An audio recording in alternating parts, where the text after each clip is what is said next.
Ay nako, Escudero. Huwag ka na kasi mga twiran, Escudero. Talagang ayaw mong ma-impeach si Sara Duterte. Sasabihin mo ang mga nagsabi na madali lang namang tapusin yung impeachment dahil kung ito ay ginawa agad. Ang sagot mo mahabang panahon ang gugugulin sa impeachment na yan.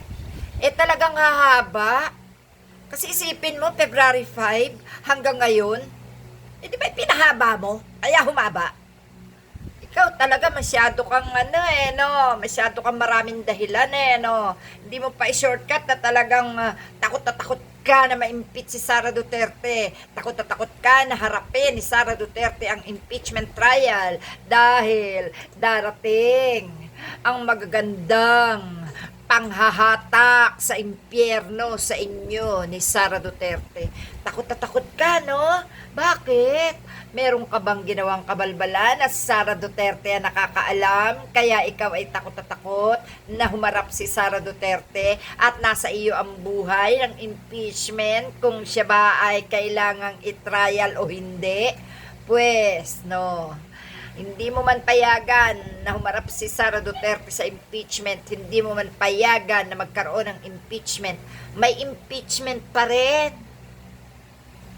Dahil yung mga senador na uupo, na mga nanalo, ipagpapatuloy nila yan. Yan ang pagkakamali mo. Ang dami mong palusot, pero lahat tumatama sa'yo, no? Sasabihin mo na mahabang panahon ang gugugulin. Bakit? Gaano ba kahaba na imbestigahan ang mga ebidensya na nakalagay sa article of impeachment para matagalan? Bakit? Ipagtatanggol nyo pang pilit? Bakit? Palulusutin nyo pang pilit? Hindi na kayo makakalusot sa mga susunod na pagkakataon. Dahil iba na ang hahawak. Di ba nga ang sabi mo? No? Dahil yung mga natalo ay nagsibaba na. Pero yung mga uupo, yung mga nanumpa at hahawak ng impeachment na yan, pakinggan mo si Senador Tito Soto. Ha? Pakinggan mo si Senador Kiko Pangilinan. Hindi naman sila mga bobong katulad mo, no? Nakakaintindi sila. Sipin mo, Senador Tito Soto pa palang naglagay ng ibang batas sa impeachment case kapag may nai-impeach. Ikaw, ang sabi nga ni Senador Soto, kung gusto nyong mabago ang mga nakasaad sa batas ng impeachment, baguhin nyo, no? Mababago mo pa ba? Ha? Hindi na. Dahil nandyan na yung impeachment, no? Ala nyo nung magtatagumpay ang katarantaduhan nyo? Hindi, no? Dahil hindi lang ang mga senador na pabor sa impeachment ang kikilos.